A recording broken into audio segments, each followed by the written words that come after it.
So looking at a particular KSP problem that we did as an in-class assignment, and what I really need to do is explain to you what's happening here.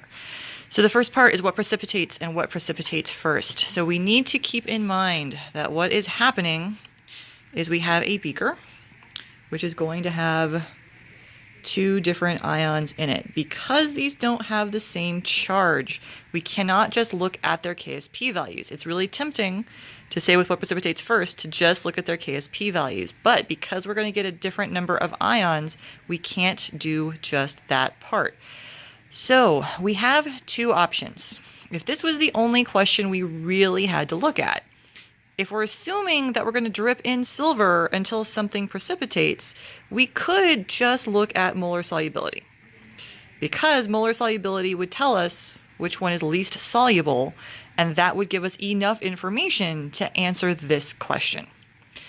However, we are going to go farther with this. So we did have an option if this was the only question we asked.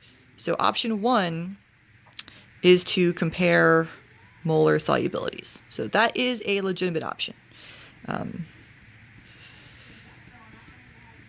Option two is what we're going to do, and what I'm going to demonstrate for you here, which is to go ahead and calculate the concentration of silver that you need to precipitate these.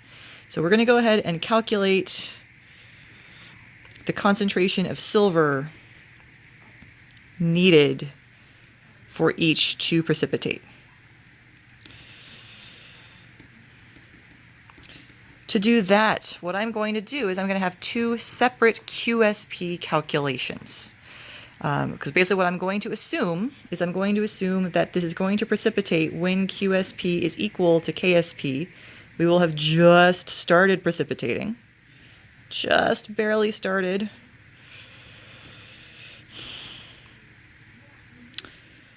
And so I'm going to calculate that silver concentration.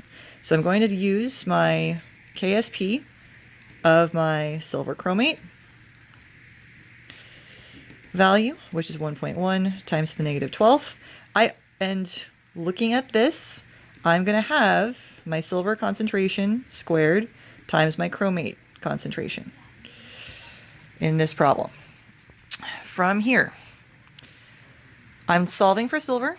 I have chromate from the problem above, so somewhere up here, there's my chromate. So I'm going to use that value because that's what I have. So I'm going to go ahead and put that in. So I still have 1.1 times 10 to the negative 12. It's going to be my silver squared times 0.01. So from here, I can then go ahead and solve for my silver concentration for my chromate, which is going to give me, I need a silver concentration in the end of 1.0 times 10 to the negative 5. So that's the amount of silver I need to precipitate the chromate.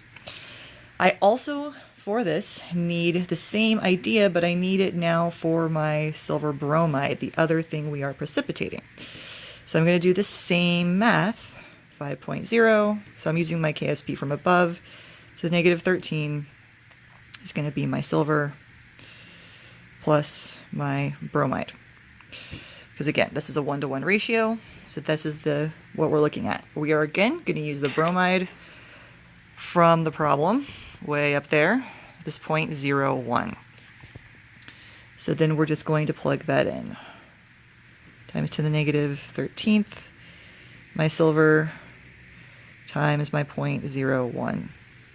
So I'm going to get a silver concentration of the bromide needed to precipitate the bromide of 5 times 10 to the negative 12 molar.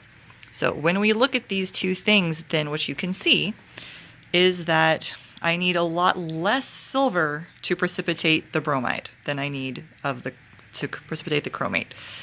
So again, we had two different options. We went ahead and did the one that was a little bit longer, but we're going to use these for the next problem. But I'm going to go ahead and make two separate videos to make our lives a little bit easier.